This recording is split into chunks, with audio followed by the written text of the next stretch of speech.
May apat tayong electric fan na kakalikutin guys. Dalawang stand fan at saka dalawang wall fan. Itong brand nito mga kalikot, Hanabishi. Tapos Asahi ito. Itong isang wall fan. Tapos standard ito. So ito, nakalimutan ko kung anong pangalan nito kasi binaklas ko na dun sa kanyang frame bago ko inuwi dito mga kalikot. So itong apat na electric fan na to mga kalikot, hindi pa natin alam kung ano yung mga problema nila. So bago natin kalikutin guys, shoutout muna natin yung mga sumusuporta sa ating channel. Shoutout natin si Nessa, Tiger Boo, Dia, Cryptomind, Vili Pagnilawan, Jan Abisado, Ryan Nel Palahos, Majime Montipeo, Daskam Elmo Gismo, City Garcia, Paul Andro Cabang, Mark Nelson, Mark Anthony Guanson, Lani Estrada Bidoya, Izonity, Giselle Sanchez, Gineva Sinolos, Charlene Vasquez, at saka kay Donsi Channel. So maraming salamat mga kalikot sa pagsuporta sa aking channel. So kapag bago ka pa lang sa aking channel, huwag niyo pong kalimutang i-subscribe ang aking YouTube channel at pa-click na rin ng notification bell para updated kayo sa mga bagong ilalabas pa nating mga video mga kalikot. At saka huwag nyo rin pong kalimutang i-follow ang ating Facebook page. So tara mga kalikot, kalikotin na natin siya. Tara!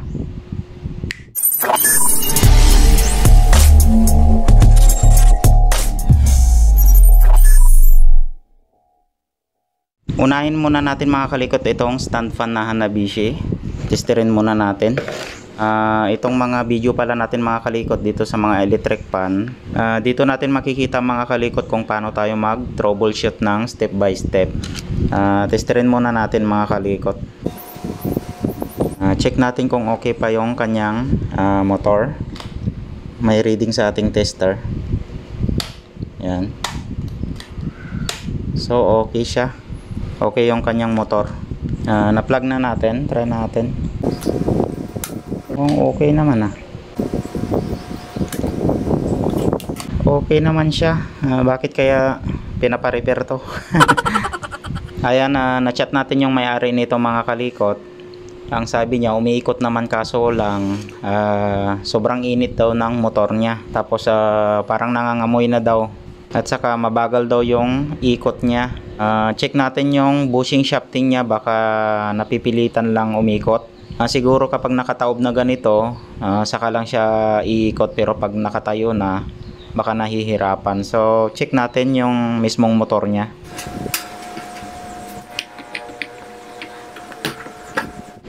Dito naman mga kalikot sa kanyang shafting, parang freewheeling naman.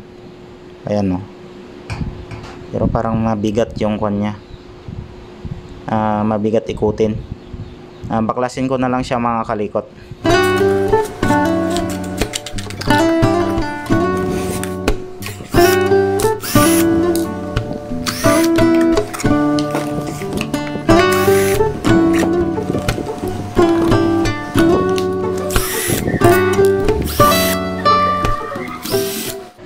Malutong na rin pala yung mga panali niya. Siyempre sa overheat na kasi yan.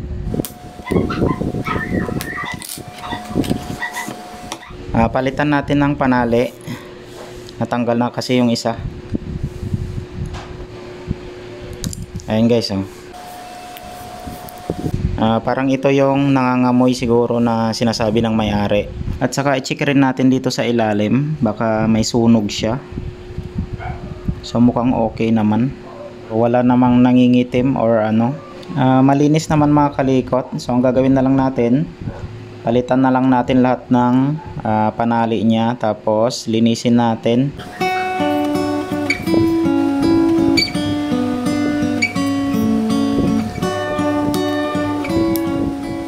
Tapos itong mga casing niya malinis naman. Lagyan ko na lang siya ng langis, tapos assemble ko na siya mga kalikot. Tapos ibabad natin, try natin siya. Ito na yung gagamitin nating electric fan para maobserbahan natin siya. So kung talagang sobrang init niya, malamang may problema na itong winding ng kanyang motor. So kailangan papalitan na talaga. Bali lagyan ko na lang siya ng langis mga kalikot, tapos assemble ko na siya. Update ko kayo mamaya mga kalikot kapag nabuo na natin. A few moments later. Nasimbol na natin siya mga kalikot. Try na natin. Tapos ito na yung gagamitin muna natin na electric pan para maobserbahan natin siya. Para ma-check natin kung umiinit pa rin siya. So ayan, medyo nagabihan na tayo. Inobserbahan natin mga kalikot, mga 10 minutes na rin. Simula nung pinaandar natin siya. Okay naman, hindi naman na umiinit yung kanyang motor. Pero ang ginawa ko dyan guys, nagbawas ako ng washer sa bandang likod kasi hindi na siya makapag-play yung kanyang shafting. Nagbawas tayo ng isang washer para makapag-play yung kanyang shafting. So ngayon okay naman, hindi na umiinit yung kanyang motor. So ganun lang guys, wag nyong sobrahan ng washer kapag naglalagay tayo ng or nagbabalance tayo ng bushing shafting. So kailangan may allowance rin siya or may gap kabilaan para makapag-play yung kanyang shafting habang umiikot. Yan na lang muna yung gagamitin nating electric pan para maobserbahan natin siya kung init pa yung kanyang motor. The next day. Update tayo mga kalikot dito sa ginagawa nating 4 na electric pan kagahapon. So itutuloy natin ngayon. Medyo nagabihan na tayo kagabi. Itong wall pan na to mga kalikot, nabaklas na natin to dun sa bahay ng may-ari. So ang problema pala nito yung kanyang shafting. Papalitan na natin ng shafting.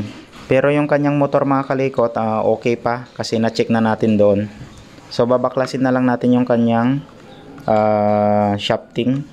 Siyempre papalitan na rin natin yung kanyang bushing.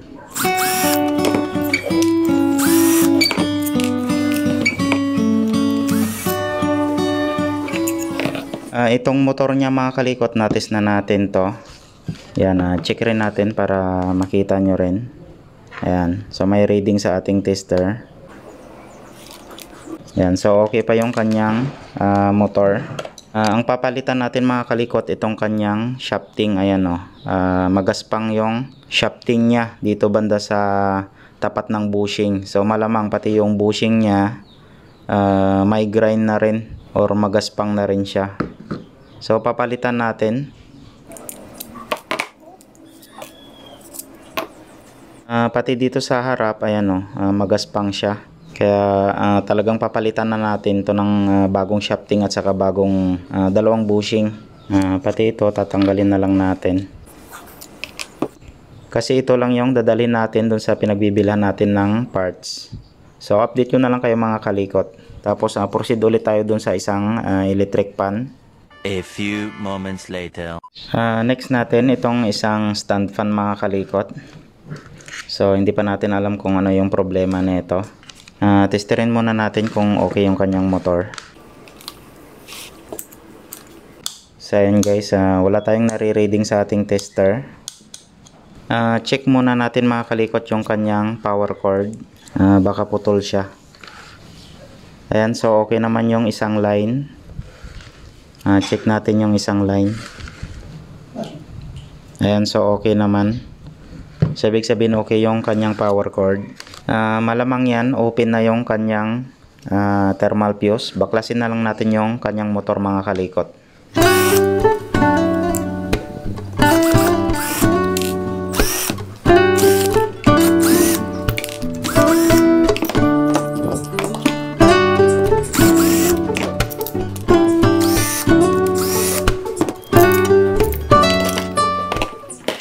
Nabuksan na natin yung kanyang motor. Check natin yung kanyang thermal fuse. Ayan, malutong na rin yung panali niya. So ayan mga kalikot, may putol siya. Ayan, parang sunog dito. Ayan, may dalawang wire na natanggal. Ayan, may sunog siya. So wala na to mga kalikot, papalitan na talaga to ng motor. Ayun, tatlo pala. Tatlo yung putol na wire. So wala mga kalikot, papalitan na ng buong motor. Sabi naman ng may-ari, kapag motor yung papalitan lang daw, basta maayos lang yung electric pan niya. So baklasin na lang natin to. Yan. Check natin tong kanyang thermal fuse. Testerin natin. So yan guys, open na siya. Dahil siguro dun sa shorted. Tapos yung kanyang shafting pala at saka bushing, okay naman mga kalikot. Wala namang groove or gas-gas. So pwede pa siya. So yung motor lang yung papalitan natin. So update ko na lang kayo mga kalikot kapag nabila na natin ng bagong rewind na motor. A few moments later. Proceed tayo mga kalikot dito sa wall fan na Asahi. Ito may timer siya. Hindi natin to matitester dito sa kanyang power cord. Saka lang siya gagana kapag naka plug na siya sa kuryente. Try natin. Ayan, so wala siyang power. Buksan na lang natin. Malutong na rin yung mga panali nyo. Check muna natin dito sa kanyang selector or sa mga switch nya. Check natin kung bakit wala siyang power.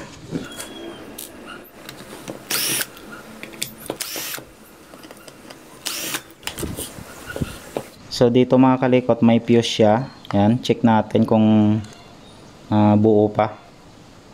Kasi wala siyang power, baka na-open na rin to. Tapos may mga lost connection rin siya mga kalikot. Pasadaan natin mamaya ng hinang. Tapos check natin itong kanyang fuse. Habang pinapainit natin yung ating soldering iron, test muna natin yung kanyang motor. So dito tayo mag test point sa ito, sa main line nya. Check natin kung buo pa yung motor nya. So i-test point nyo lang dito sa mga wire. Ayan, may reading naman So okay yung kanyang motor mga kalikot. So ayan, sira yung kanyang fuse. Wala tayong nare-reading. Try natin na jumperan mamaya tapos testing natin mga kalikot. Ayan, walang reading sa ating tester. So open na itong kanyang fuse. Bali, update ko na lang kayo mga kalikot. Pasadaan ko muna ng hinang kasi may mga lost connection rin siya. Jumperan muna natin guys ng magnetic wire. So ito yung ilalagay natin dun sa kanyang fuse. Nilagyan na natin siya ng jumper. Yan, rekta muna natin. So try nga natin mga kalikot. Plug na natin, try na natin siya mga kalikot. Ba't ayaw? So ayaw pa rin. Okay naman yung pagkalagay natin ng jumper. Much later. Nag-troubleshoot lang tayo mga kalikot. Pinalitan ko na siya ng bagong fuse. So may scrap naman tayo dyan. Nangahoy na lang tayo. Tapos tinanggal ko mga kalikot yung mga switch nya. Ayan, mga push button. So nung tinanggal ko siya guys, may kunting nare-reading tayo sa tester natin na parang nagko-contact siya. Kaya tinanggal ko na lahat ng mga switch or push button na ganito.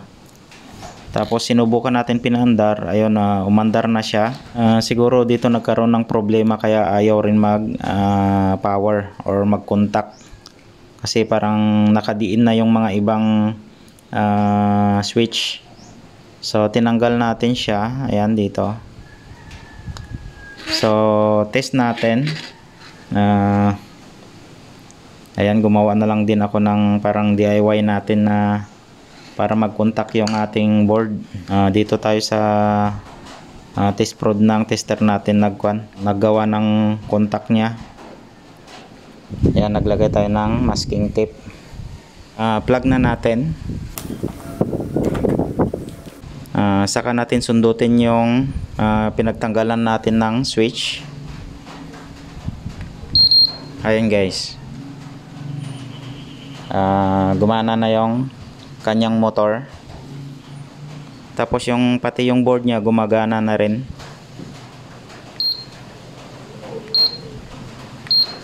Off natin. Ayan, so tumigil naman siya. Start ulit natin. Ayan. So, yun lang yung ginawa natin. Tinanggal lang natin yung mga switch nya, switch button. Ayan. Tapos, nagpalit na rin tayo ng fuse. So, okay na siya mga kalikot. Gumana na yung ating electric fan. Tapos, yung kanyang motor mga kalikot, okay naman. Ayan o. Siguro, linisan na lang natin siya. Yung bushing shafting nya. Tapos, lagyan natin ng oil. Tapos bilan natin to ng switch button. Ayan. Nakalimutan pala natin mga kalikot na tinister itong synchronous motor nya kung okay pa. Yung dito sa swing nya. So test nga natin. Para isahan na lang. Ayan, parang wala tayong nare-reading. Konti lang oh. So i-check natin yung linya. Ayan, so okay naman yung line. Tapos yung sa isang paa niya. So check nyo lang kung anong kulay yung nandito. Yan. Yun din yung pag-check nyo dito sa board. Ayan, so may reading naman sa ating tester. Ayan. So okay yung mga line dito sa wire nya. Try natin paganahin. Plug na natin. Tapos switch na natin siya mga kalikot. Ayan, so umikot na yung motor nya. Check natin kung may voltahe. Ayan, nasa 250 EC tayo. Check natin kung may voltahe na papunta doon sa may synchronous motor nya. Ayan, so wala tayong nare-reading. So subukan natin i-switch. Kasi may switch yung synchronous motor nya dito sa may board. So switch natin. Ayan, so tumunog na yung kanyang beeping sound. Testerin ulit natin. So nasa EC 250 tayo. Ayun, so may voltahe na pumasok oh. Ayan. Off natin. Hintayin ulit natin na tumunog. Ayan, so tumunog ulit. Testerin ulit natin. So wala na tayong nare-reading. So ibig sabihin okay yung switch nya, tapos yung voltahe. So parang may problema sa kanyang synchronous motor. So check natin. Natanggal na natin yung kanyang synchronous motor. Testerin natin. Ayan, may nare-reading lang tayo konti. Try natin i-plug nga kasi to 20 volts naman to 240. Subukan natin i-plug sa kuryente. Nilagyan natin ng masking tape para makita natin kung umiikot siya. Plug natin. Ayun, ayaw umiikot. Hindi siya umiikot. Ayun, umiikot. Umiikot naman oh. Pero pahinto-hinto siya. Ayun, napipigilan. Pangsira na yung kanya, gear. Ayan, napipigilan lang siya mga kalikot oh. Pero umiikot. So may problema itong synchronous motor nya sa kanyang gear. Binaklas natin mga kalikot yung kanyang synchronous motor. Ayan, malagkit siya. Try natin na repairin, pero pag hindi na pwede, so bilan na lang natin ng bago. So may isang gear siya na pudpud na. Ayan. Kaya hindi na niya mapaikot. So talagang bibilan na natin ng bago mga kalikot. Nabuksan na rin natin yung kanyang motor mga kalikot. Bali na pa-repair na to siguro dati kasi nakarekta na yung lagayan ng fuse nya. Ayan o, dinugtong na lang nila. So lalagyan natin siya ng fuse para sigurado at saka safety. Tapos malutong na yung kanyang mga panali, kaya pinalitan natin ng bago. Ito na yung ilalagay nating fuse mga kalikot. Ayan. Testerin muna natin. So hindi naman siya open, may reading sa ating tester. Tapos update ko na lang kayo mamaya. Lilinisan ko muna siya, pati yung bushing shafting. Tapos assemble ko na lang mga kalikot. Much later. Natapos na natin na linisan mga kalikot yung shafting bushing nya. Okay pa naman yung shafting nya. Ayan o, malinis pa. Kahit dito sa harap okay pa. So lagyan ko na lang siya ng langis tapos salpak ko na, and then try ulit natin mga kalikot. At saka nakabit na rin natin yung thermal fuse niya. Ayan, tinalian natin sa mismong winding ng motor. Kanina mga kalikot, nung pinapandar natin siya, mahina yung kanyang starting. So ngayon, chinek natin yung kanyang capacitor. Pailawin natin. So nung tinister natin yung kanyang capacitor, 1.3 microfarad na lang. Ayan siya, 1.36. So dapat 1.5 sana yung ma-reading natin. So 1.3 na lang. Ayan o. So bumaba siya. Kaya pala mahina yung starting niya kanina. So dapat 1.5 microfarad sana yung ma-reading natin. Tapos ito yung ipapalit natin mga kalikot. Testerin natin. Ayan guys, 1.51. So dapat ganyan yung ma-reading natin. Kasi 1.5 itong ating capacitor. Yan o. So papalitan natin siya para lumakas yung starting niya. Napalitan na natin siya ng capacitor. So testing natin kung okay na yung kanyang ikot or yung starting. Tapos ito mga kalikot, ayan o, naputol na yung pindutan niya. So ibabalik natin. Dikitan natin siya. Test ulit natin mga kalikot, napalitan na natin ng capacitor tapos nalinisan na natin yung kanyang motor. So try ulit natin kung maganda na yung starting niya. Ayan guys, off natin.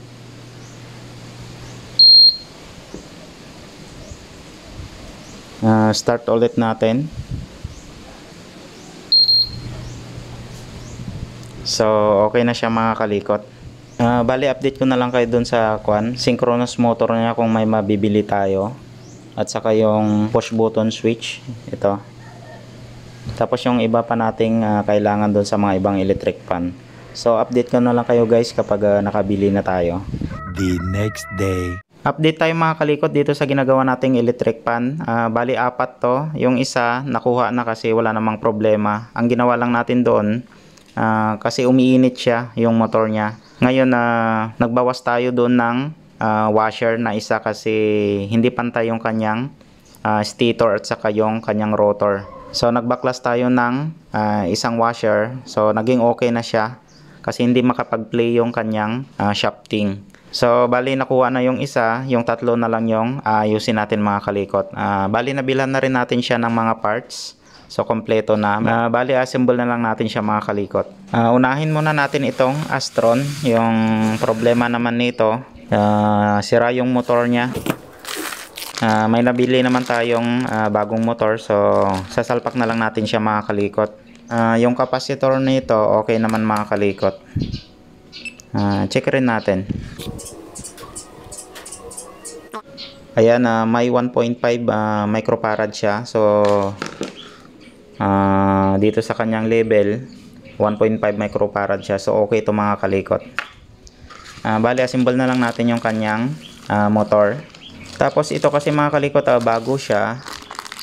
Kapag bumibili kasi tayo ng bagong motor, wala siyang kasamang fuse or thermal fuse. So lalagyan natin siya ng bagong thermal fuse para secured siya at saka or safe yung ating motor kapag may thermal fuse. At saka iwas rin tayo sa sunog. So bali assemble na lang natin siya mga kalikot.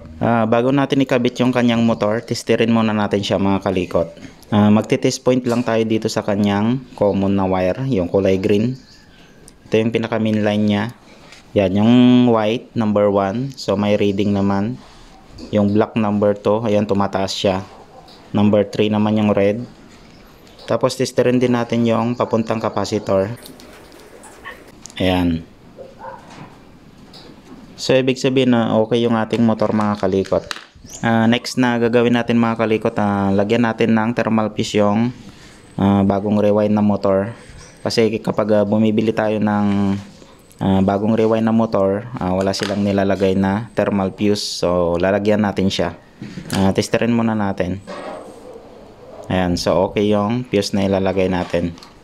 Ang lalagyan natin ng thermal fuse yung common na wire, yung kulay green. yan yung lalagyan natin mga kalikot. So kailangan yung ating thermal fuse nakadikit dapat dito sa ating winding motor.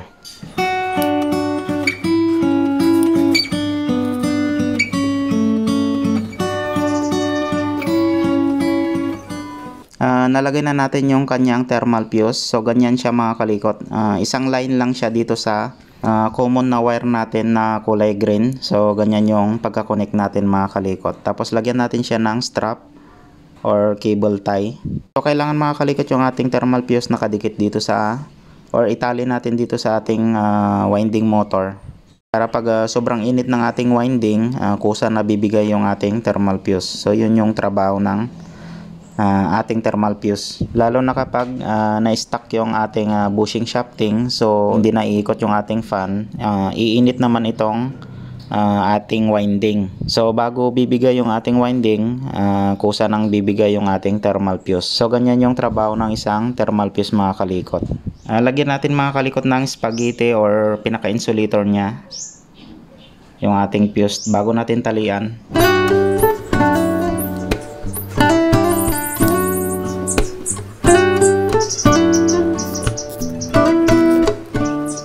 Nakabit na natin yung kanyang thermal fuse, tapos tinalian na rin natin yung wire ng thermal fuse. Ayan siya. So ganun lang yung pagkabit natin ng thermal fuse mga kalikot, lalo na kapag yung bago yung ating motor, hindi talaga nila yan nilalagyan ng thermal fuse. So ako, naglalagay tayo ng thermal fuse para mas safe yung ating motor at saka iwas na rin sa sunog mga kalikot.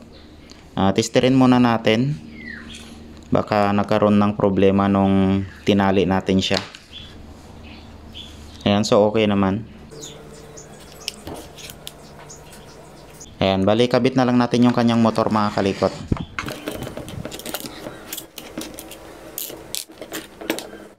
Nalinisan na natin to mga kalikot, tapos yung bushing shafting nya wala namang damage.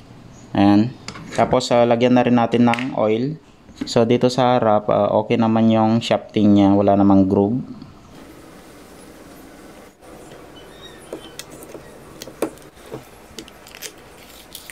Ibabalance muna natin siya.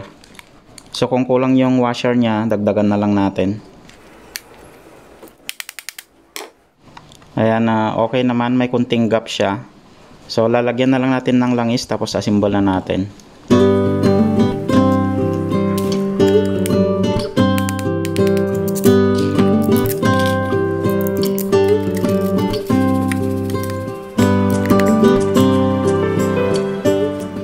Yan, pre-wheeling siya, oh. Smooth na. Kabit na lang natin yung switch.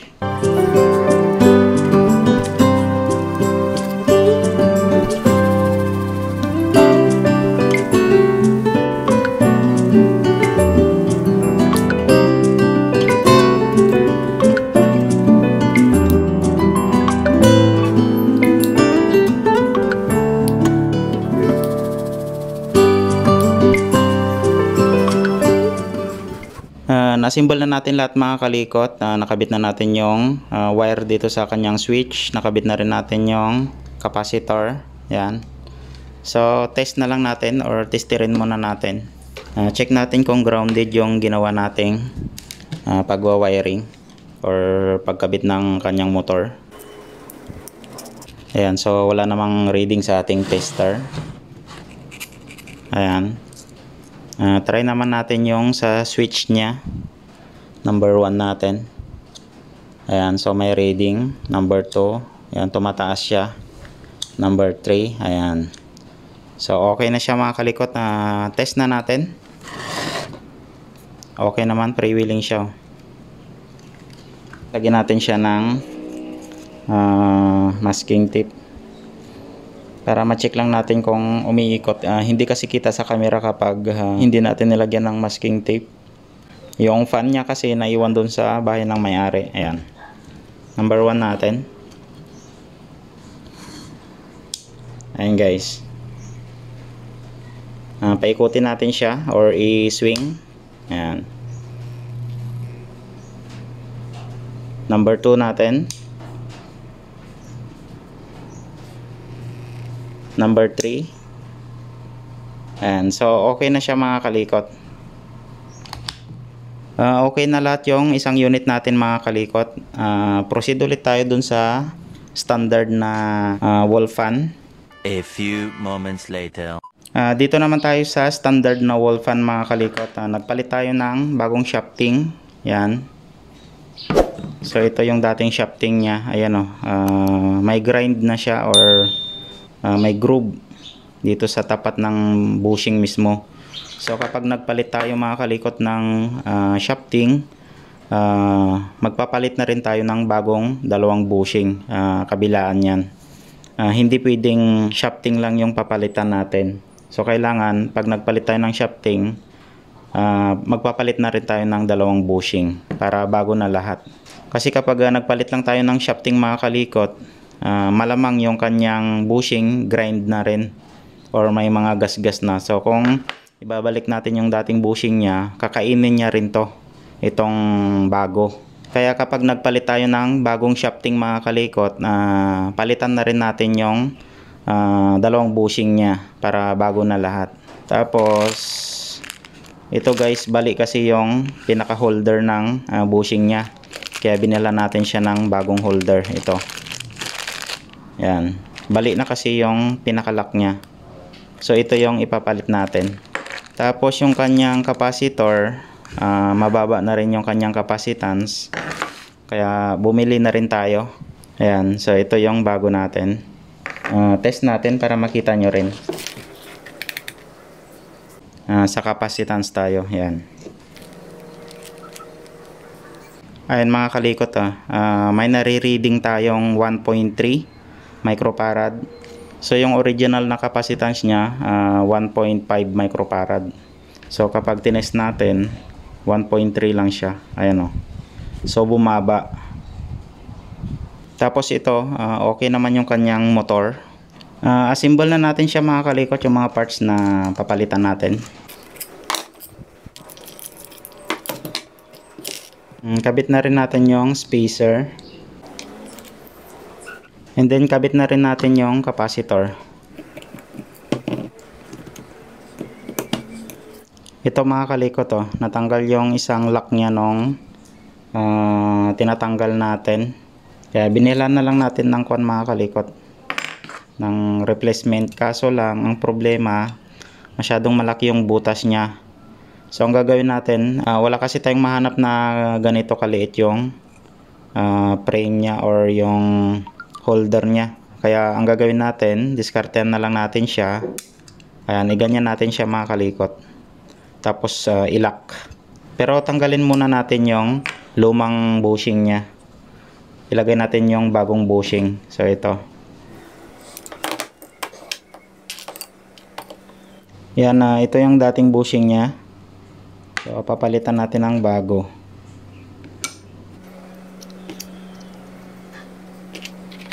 Try nga natin. Ayun guys, maluwang siya. Hindi niya abot yung itong pinaka holder niya dito sa may bushing. Hindi niya abot. Kaya ibabalik natin yung dati. Tapos ilagay natin yung bago.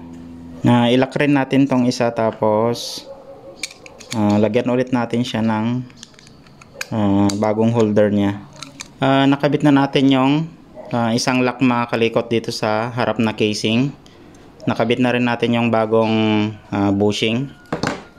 Dito naman tayo sa kabilang bushing.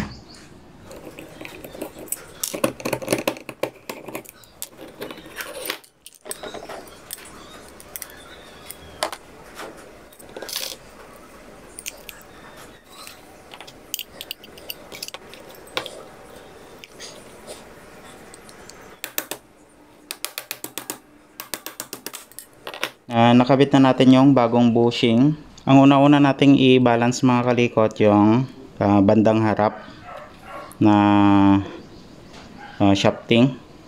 I-check natin kung pantay yung kanyang stator at saka yung rotor. Ayan sakto lang. Tapos ang susunod natin na i-balance yung bandang likod naman. Yan, check natin. Malaki yung awang niya bandang likod. So dagdagan pa natin ng washer mga kalikot. Na-balance na natin siya mga kalikot. So pantay na yung stator at saka yung rotor natin. Lagyan na lang natin siya ng langis tapos salpak na natin siya mga kalikot. Bumigay mga kalikot yung lock ng bushing natin dito sa bandang likod ng casing. Ayan. Ayan. Okay naman yung pagkatanggal natin kanina. So ito na lang yung ilagay natin. Itong bago ulit. Buti dalawa yung kinuha natin na lock. Ayan, nalagay ulit natin yung lock ng bushing dito sa bandang likod na casing. Kaya pala hindi natin siya mabalance-balance. Natatanggal na pala yung lock niya dito. Kaya gumagalaw yung ating bushing. Kaya hirap niyang i-balance. So okay na siya. Kabit na lang natin mga kalikot.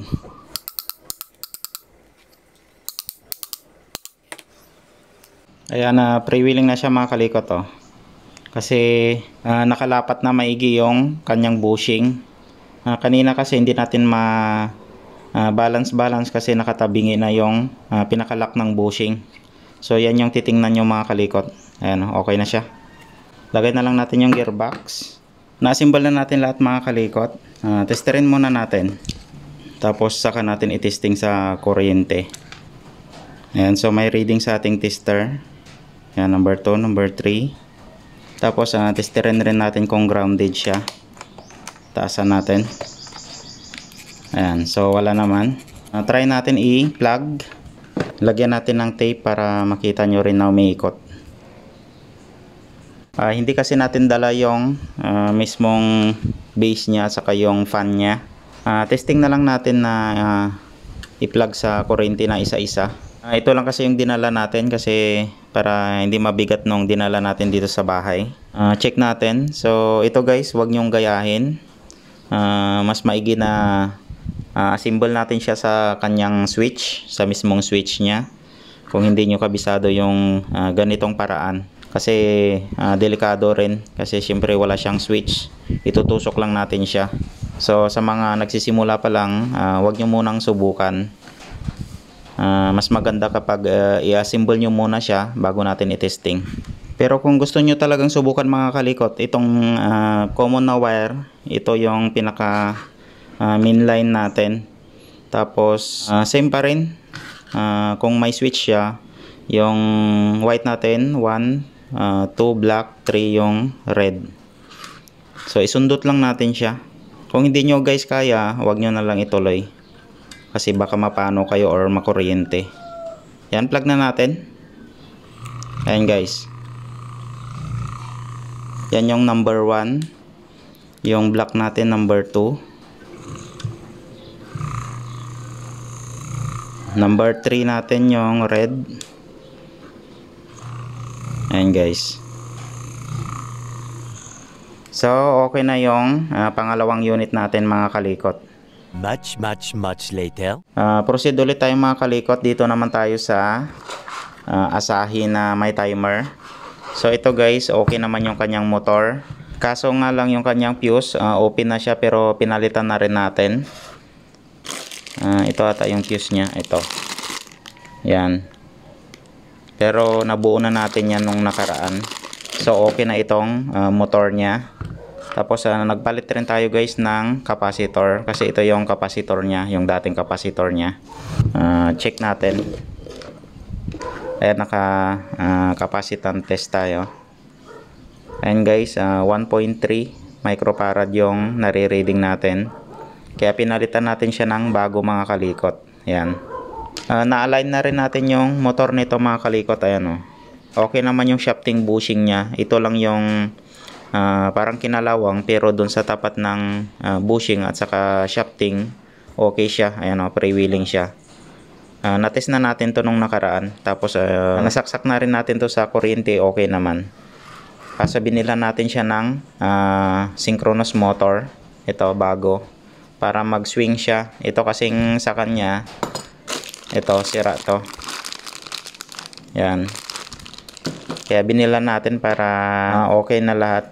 Tapos Papalitan rin natin mga kalikot yung push button ng control niya mga kalikot dito sa timer niya. Ito, palitan natin yung 5 button. Nakabili na rin tayo. So kakabit na lang natin. Ito guys yung yung mga sira. Minsan gumagana, minsan hindi. Kung baga parang corroded na yung sa loob niya. Itong kinabitan ng bagong synchronous motor natin, tanggalin na lang natin, tapos dito natin ilagay sa dati para may lagay rin natin yung cover sa kanyang likod. So ito kasi wala Pero ito mga kalikot, natitest naman to. Pwede natin i-test para makita nyo rin. Rekta naman to sa 220. Ito yung kanya sa level nya 230 volts. Pwede natin i-rekta. Subukan na natin. Yan guys yan, gumagalaw siya. Yung dati niya kasi wala na. Sira kasi yung thread niya sa loob. Yan. So ito yung kakabit natin. Medyo mahaba itong video natin kasi 4 na electric pan yung ginawa natin sa isang video.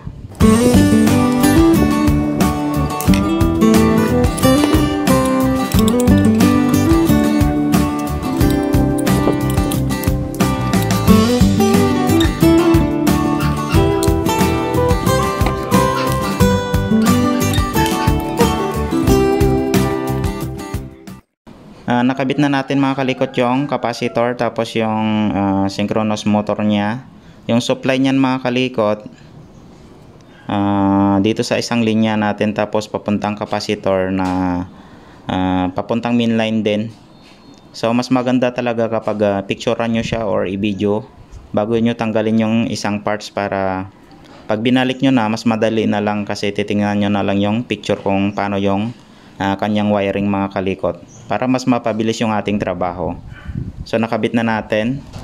Ikakabit na lang natin mga kalikot yung mga button ng timer niya, tapos yung on off. Ito pumapalya na kasi yung dati niya.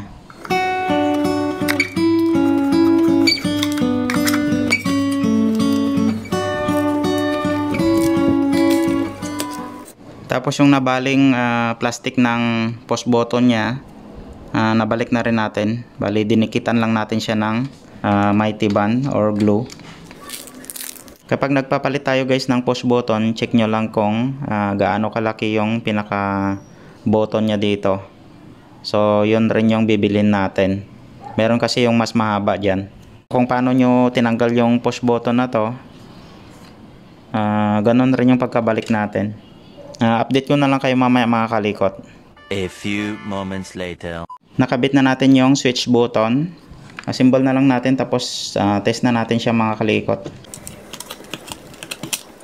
Nabuo na natin siya mga kalikot. Naka-plug na rin siya. Testing na natin. So ito yung kanyang power button. Ayan. So makikita nyo dyan guys. Low, mid, high. Mid, high. So okay siya. Sa low lang muna tayo. Tapos ito yung kanyang swing, para pumaling yung kanyang swing. Yan. Ayan guys. So okay na. Yan. Tapos ito naman yung power off nya. Off natin. Ayan.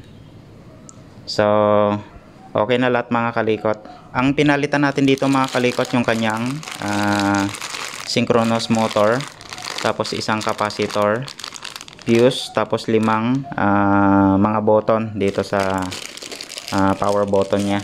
Okay, hanggang dito na lang mga kalikot yung video natin para dito sa nire-repair nating mga electric pan. Okay na yung tatlong nire-repair nating electric pan, tapos yung isa kasi nakuha na. So sana marami kayong natutunan dito sa mga video natin mga kalikot. Kapag gusto nyo yung mga ganitong video, huwag nyo pong kalimutang i-subscribe ang ating YouTube channel, at pa-click na rin ng ating notification bell para lagi kayong updated sa mga bagong video natin mga kalikot. At saka huwag nyo rin pong kalimutang i-follow ang ating Facebook page. So maraming salamat. Ingat kayong lahat, and God bless sa ating lahat mga kalikot. Bye bye.